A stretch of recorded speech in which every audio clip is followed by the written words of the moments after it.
오늘은 종료주일입니다. 그리고 이제 내일부터 고난주간이 한 주 동안 시작이 되죠.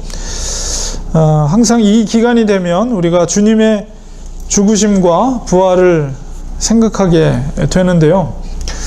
예수님께서 2000년 전에 살아 계신 동안에, 이 땅 지상에서 살아 계신 동안에 주님께서 어떤 분인지를 정확하게 알고 있었던 그런 사람이 과연 몇 명이나 될까요? 많은 사람들이 예수님께서 예루살렘에 입성하실 때 우리가 마가복음을 살펴봤지만 마지막 일주일을 남겨놓고 이제 입성하실 때 종려나무를 꺾어서 호산나, 호산나, 호산나라는 우리를 구원하소서 외치면서 주님을 많은 사람들이 맞이했지만 엄밀하게 우리가 살펴보면 그들이 예수님이 누구신지 정확하게 알고 있었던 사람들은 아니었습니다. 오늘은 예수님과 동시대에 살았던 사람 중에 예수님이 누구인가에 대해서 분명하게 너무나도 정확하게 알고 있었던 이 세례 요한을 통해서 과연 바른 믿음이 무엇인가에 대해서 우리가 살펴보려고 합니다. 우리 요한복음은 다른 복음서와는 다른 특징이 있습니다. 가장 큰 특징은 기록된 연대가 다른 복음서에 비해서 한 세대가 차이가 나요. 그래서 다른 복음서가 기록된 지 약 20여 년 후에 기록된 복음서입니다. 대략 다른 복음서들이 물론 제일 먼저 기록된 게 마가복음이고 그 다음에 마태복음과 누가복음 비슷한 시기 대략 한 70여 년경 마가복음 68년 그 다음에 마태 누가가 70년경 정도에 기록이 된 반면에 요한복음은 90년경에 백발의 사도 요한에 의해서 기록된 책입니다. 아마도 사도 요한은 에베소 교회에서 아마 이 복음서를 기록한 것으로 우리가 짐작이 되는데요. 우리가 20여 년 정도의 차이가 있다는 것은 어떤 의미를 갖고 있냐면 이미 사도 요한은 다른 복음서를 이미 읽었겠죠. 읽었기 때문에 요한복음은 다른 복음서와는 다른 특징과 내용들로 사도 요한이 채워졌을 것으로 우리가 짐작이 됩니다. 내용도 보면 분명히 차이가 있어요. 사실 마가복음이 가장 시간적인 순서에 따라서 기록된 것이라면 다른 책들도 그렇지만 요한복음은 오히려 서술 방식이 시간적인 순서에 의하기보다는 의도적으로 예수님이 누구인가와 그 다음에 예수님이 이 땅에 오신 목적, 바로 복음의 핵심적인 내용들이 그 교리적인 내용의 우선순위에 따라서 기록이 되어 있습니다. 그래서 오늘 요한복음에 읽어보면 앞서서 성전 청결 사건이 먼저 기록이 되어 있어요. 사실 그 사건은 가장 나중에 예수님 예루살렘을 들어오고 나서 그 다음날 행한 일이거든요. 근데 요한복음은 이미 오늘 읽었던 본문 앞서서 성전 청결 사건이 기록되어 있어요. 그런 것을 통해 볼 때 이 요한복음은 사도 요한의 의도에 의해서 예수님이 누구인가에 대한 분명한, 그래서 성전이 중요했기 때문에 성전을 부수고 3일 만에 다시 짓겠다라는 이야기는 요한복음에 기록되어 있거든요. 그 이야기가 먼저 앞서서 기록되어 있어요. 그만큼 교리적인 내용이 기록되어 있는 책이다라고 볼 수가 있습니다. 여러분이 한번 상상해 보세요. 그 백발의 노사도가 90이 넘은 노사도가 이제 책상에 탁 앉아서 예수님을 자기가 섬겼던, 일평생 섬겼던 그 예수님을 회고하면서 이 복음서를 썼을 거 아니에요? 그 써 내려갈 때 그 마음이 어땠을까? 노사도의 마음이. 굉장히 아마도 어떤 감격과 또 그 속에 주님을 향한, 그리고 이미 그 세대가 지나면서 90년이면 예수님이 승천하신 지 이제 거의 60여 년이 지나면서 초대교회가 어떻게 성장해 나갔는지 살아있는 목격자란 말이에요. 사도 요한은. 그런 과정들을 다 경험하고 나서 자기가 평생 섬겼던 스승님에 대한 기록을 이렇게 써내려갔을 때는 아마 그 속에 얼마나 강력한 복음의 메시지가 담겨 있을 것이며, 정말 사랑하는, 그 스승이었던 예수님을 사랑하는 마음이 언제나 간절하게 담겨져 있겠어요. 일평생 90평생 자기를 돌아봐 주신, 지켜주신 그 하나님의 사랑이 그 속에 얼마나 많이 녹아져 있겠어요. 그래서 우리가 요한을 사랑의 사도라고 그러죠. 그래서 그의 요한 1, 2, 3, 4라든가 이런 걸 보면 하나님은 사랑이시라, 사랑이시라, 이런 고백들이 많이 담겨져 있습니다. 오늘은 특별히 이 노사도의 글 속에 담겨있는 세례 요한이라는 사람을 포커스해서, 조명해서 과연 세례 요한을 뭐라고 말하고 있는지, 그리고 그의 그 행적과 그 말을 통해서 그의 믿음을 우리가 본을 받으려고 합니다. 세례 요한의 출생에 대한 이야기는 누가복음에 자세히 기록되어 있는데요. 그는 출생부터 살펴보면 일반 서민 계층이 아니었고요. 그 아버지는 유대 최고의 신분인 대제사장이었습니다. 그리고 그 스가랴라는 대제사장의 아버지로, 그리고 어머니는 아론의 혈통을 가진 어머니 엘리사벳의 바로 아들이었어요. 그러니까 그는 출생부터 명예와 부를 가진 집안에서 태어난 자이었습니다. 그럼에도 불구하고 그는 아마도 성장 과정에 대한 기록은 많이 남아있지 않지만 그는 명예와 부를 뒤로 하고 광야로 들어갑니다. 철저한 그 광야 속에서 철저한 금욕주의 생활과 청빈한 하나님의 선지자로서의 삶을 살아가죠.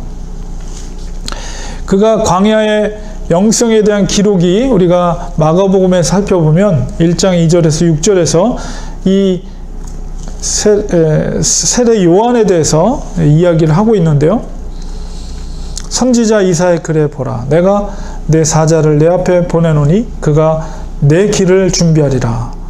광야에 외치는 자의 소리가 있어 이르되 너희는 주의 길을 준비하라. 그의 오실 길을 곧게 하라.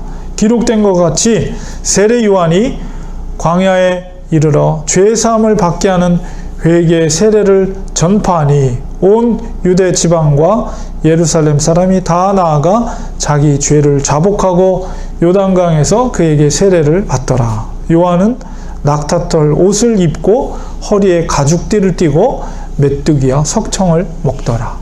그렇게 고귀한 집안에서 태어났음에도 불구하고 그는 광야에 가서 낙타털을 입고 허리에 가죽띠를 띠고 또 먹을 것을 찾을 때 메뚜기와 그 거친 들판에 있었던 석청을 찾아서 먹던 이런 청빈한 삶을 살았습니다. 그러한 요한의 청빈한 삶과 그의 강렬한 메시지 속에 그를 따르는 제자들도 이제 생기게 됐죠. 그가 광야에서 이렇게 살았다는 것은 무엇을 의미합니까? 그것은 철저히 하늘의 영성을 추구하면서 살았다는 것을 의미해요. 추운 사막 가운데서도 더운 태양볕 아래서도 기도의 영성으로, 얼마나 고독한 땅입니까? 광야라는 땅이. 그러나 그 속에서 오직 하늘을 바라보며 하늘과 연결된 삶을 살았다는 거예요. 광야에서 살았다는 것은. 오늘날 우리들에게 필요한 영성이 바로 이 광야의 영성입니다. 오늘날은 너무나도 세상 일에 사람들이 마음을 빼앗기가 쉽습니다. 모든 사람들이 보면 스마트폰에 고개를 숙이고 얼마나 많은 시간을 거기에 쏟아붓는지 모릅니다. 사실 하루 동안 그렇게 많은 시간을 그 스마트폰이나 이런 곳에 시간을 보내고 있지만 정작 그것을 통해서 중요한 일을 한 것은 얼마 되지 않고요. 대부분이 내 삶과는 관계없는 쓸데없는 즐거움, 눈의 즐거움을 즐기는 시간이 대부분이에요. 오늘날 우리에게는 광야의 영성이 필요합니다. 모든 세상의 생각을 끊어버리고 묵묵히 주님을 묵상하며 하늘로부터 음성을 귀 기울여 들으려는 그런 광야의 영성이 우리에겐 필요합니다. 하늘을 바라보고 하늘로부터 들려오는 그 음성에 우리가 민감하게 반응하려면 우리는 정말 절제된 삶이 우리에게 오늘날 요구가 됩니다. 광야의 영성에서 나온 세례 요한의 광야에서 외치는 첫 소리는 무엇입니까? 회개하라는 것이요. 거친 광야의 생활에서 그가 깨달은 하나님의 음성은 하나님의 나라를 예비하는 것이었어요. 하나님의 나라를 경험하기 위해서 백성들에게 필요한 것이 무엇이냐? 그것은 바로 죄에 대한 회개였습니다. 회개하라. 하나님의 나라가 가까웠느니라. 회개의 메시지와 회개의 세례가 그의 사역의 핵심적인 것이었어요. 광야에서의 영성을 통해서 그의 영혼은 누구보다도 맑고 선명하며 분명한 영적인 분별력을 소유하게 되었습니다. 하나님의 음성을 즉각적으로 들으며 성령의 임재를 즉각적으로 캐치하는 그런 영성을 소유하고 있었습니다. 그 증거가 무엇입니까? 세례 요한이 처음으로 예수님을 만나는 장면이 요한복음 1장 29절에 기록이 되어 있어요. 뭐라고 기록되어 있냐면 이튿날 요한이 예수께서 자기에게 나오심을 보고 이르되, 예수님을 처음 만난 거예요. 근데 그때 이 요한이 뭐라고 말합니까? 보라, 세상 죄를 지고 가는 하나님의 어린 양이로다. 아무도 예수님이 누구인지에 대해서 알지 못하고 있는 상황 가운데 있을 때 이 세례 요한은 단 한 번의 그를 보고 보라, 세상 죄를 지고 가는 하나님의 어린 양이로다. 얼마나 정확하게 예수님을 정확하게 알고 파악하고 있습니까? 대부분의 많은 사람들은 예수님의 행적과 기적의 소문을 들었던 자들, 그들은 나중에 예루살렘에 입성할 때 그 많은 무리들을 호산나 외치면서 예수님을 맞이했죠.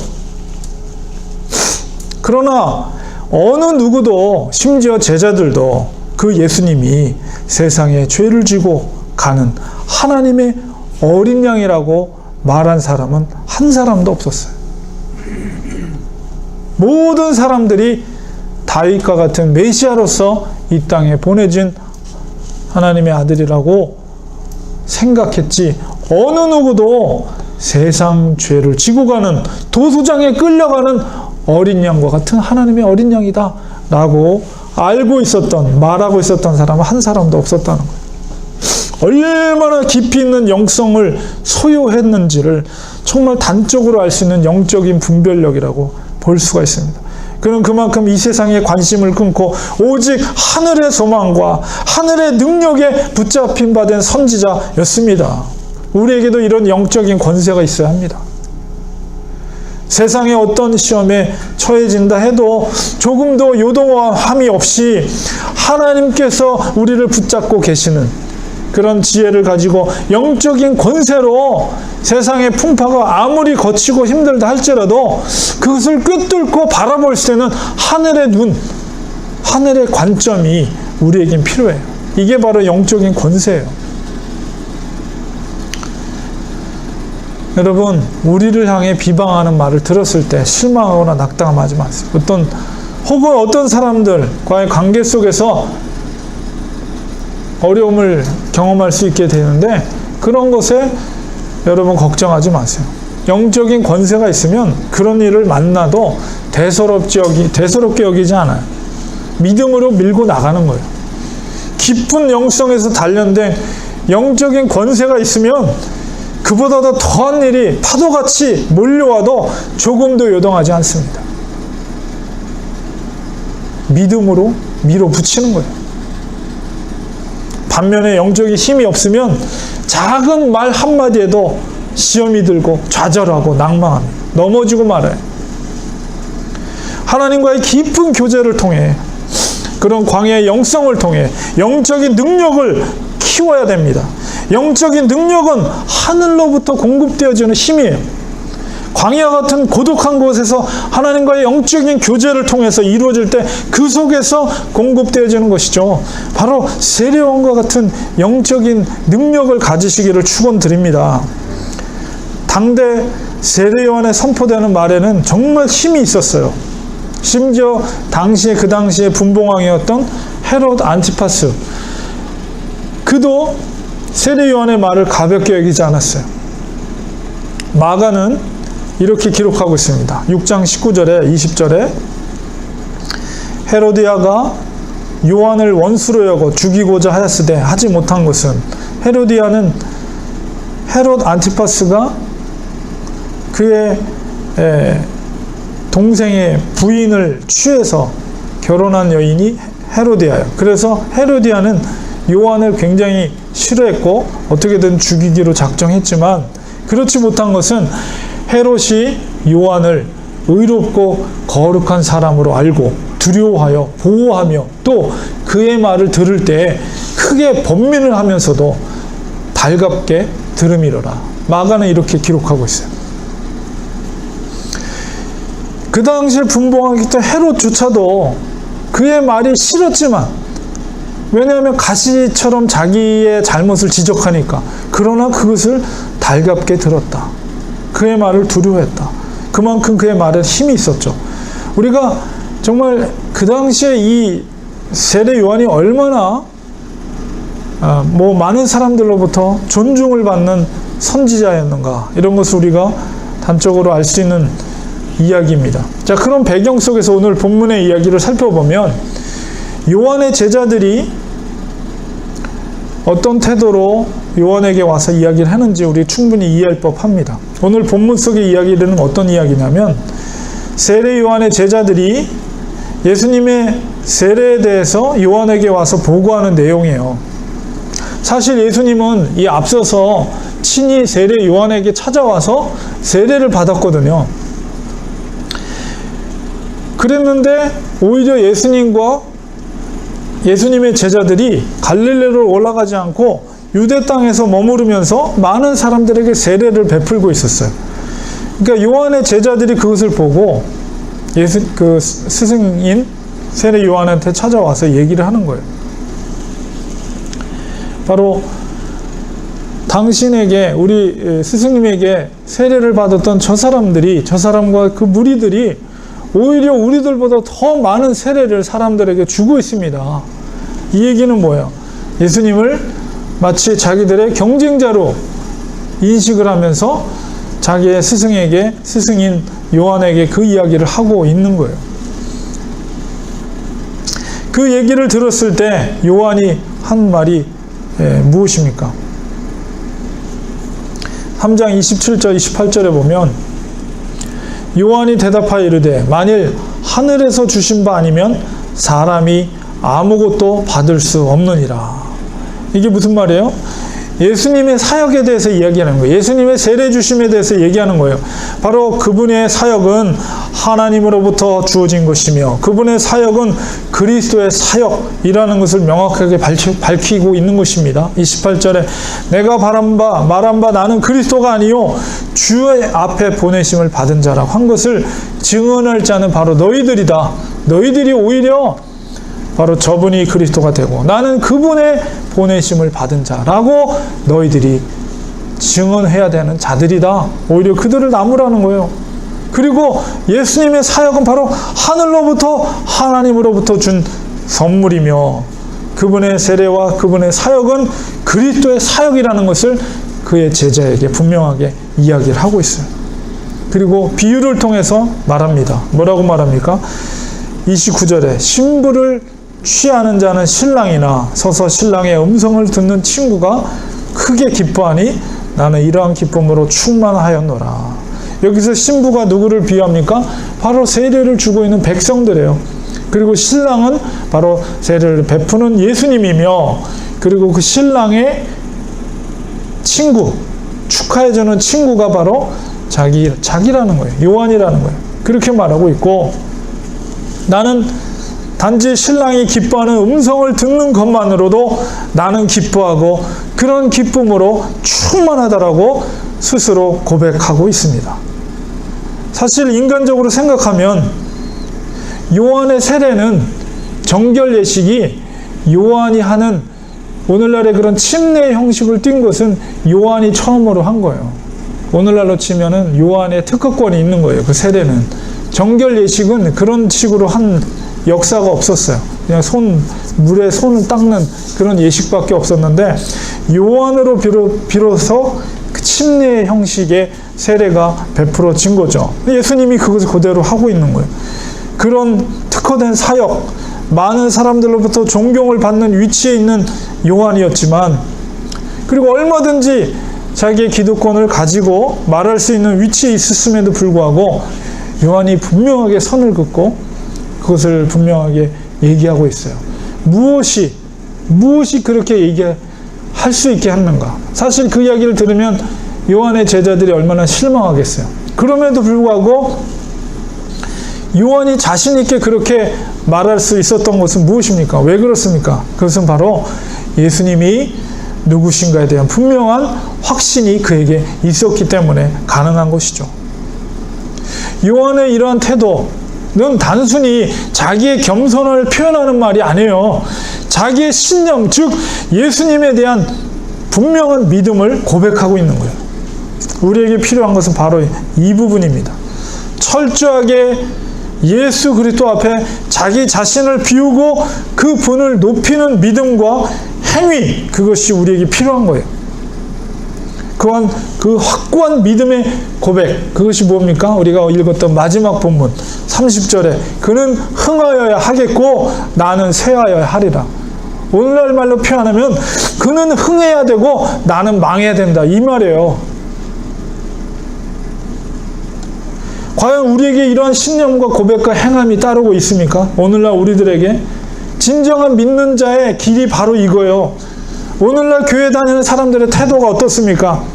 예수님도 흥하고 나도 흥해야지. 교회 와서 비즈니스도 하고 또 교회도 다니면서 교회를 이용해서 돈을 벌 궁리를 하는 사람들이 얼마나 많습니까? 심지어는 더 나아가서 예수님은 좀 쇠하여도 되고 나는 나만 흥하는 길을, 그런 길을 가는 사람들이 부지기수입니다. 말은 그렇게 안 하지만 남을 속여가면서 자기 자신의 이득을 챙기는 장로, 권사, 심지어 목사까지도 얼마나 많이 있습니까? 과연 예수를 믿는 사람들인가? 아니면 돈을 믿는 사람들인가? 의심이 될 정도로 교회에 다니면서도 그런 세속주의에 완전히 물들어 있는 사람들이 얼마나 많이 존재하고 있는지 모릅니다. 교회 다니는 사람들이 한 사람 한 사람 불러 세워놓고 사람들에게 그는 흥해야 됐고 예수는 흥해야 됐고 나는 망해야 된다라고 그런 믿음과 신념으로 살라고 하면 과연 몇 명이나 남을까요?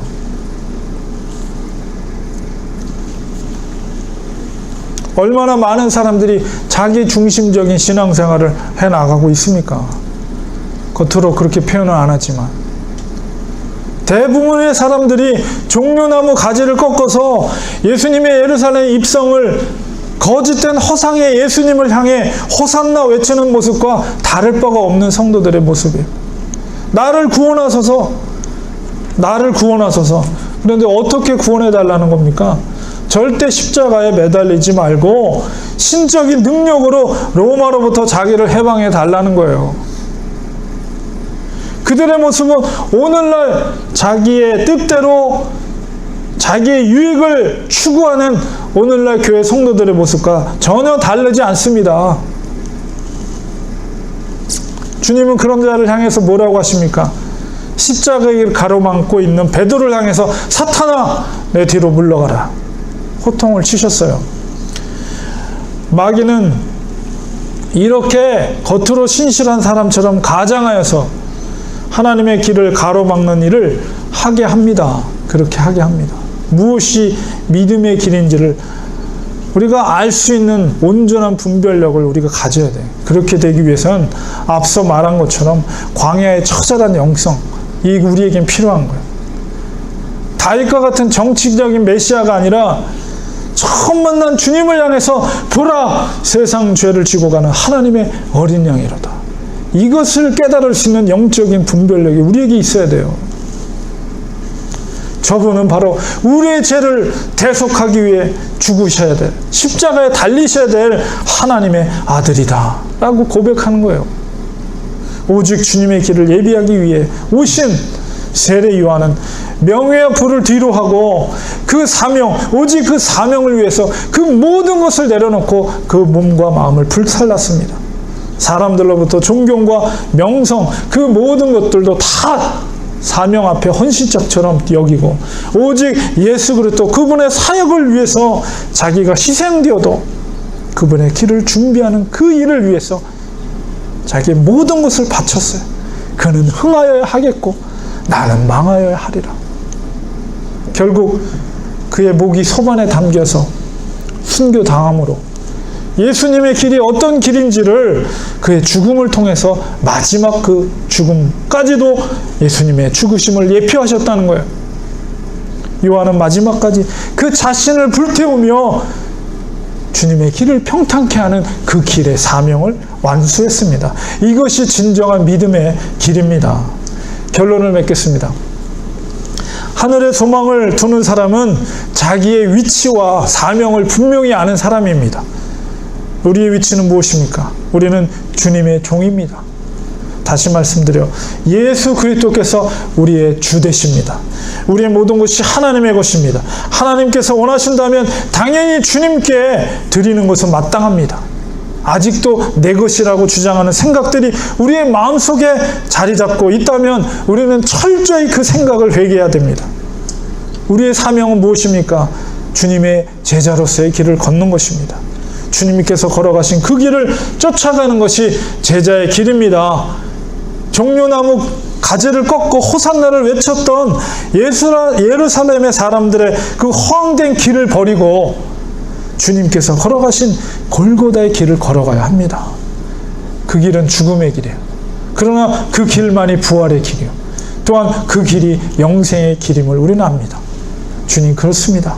세례 요한은 짧은 생애를 살았지만 일평생 하나님께서 이 땅에 보내주신 사명을 알았고 또 그 사명을 지키는 일에 온 마음과 온 마음을 불태웠습니다. 오직 하나님 나라의 사역에 꽃을 피우기 위해서 기꺼이 그가 그 땅에 걸음이 되었습니다. 우리도 그런 믿음을 가지며 살기 원합니다.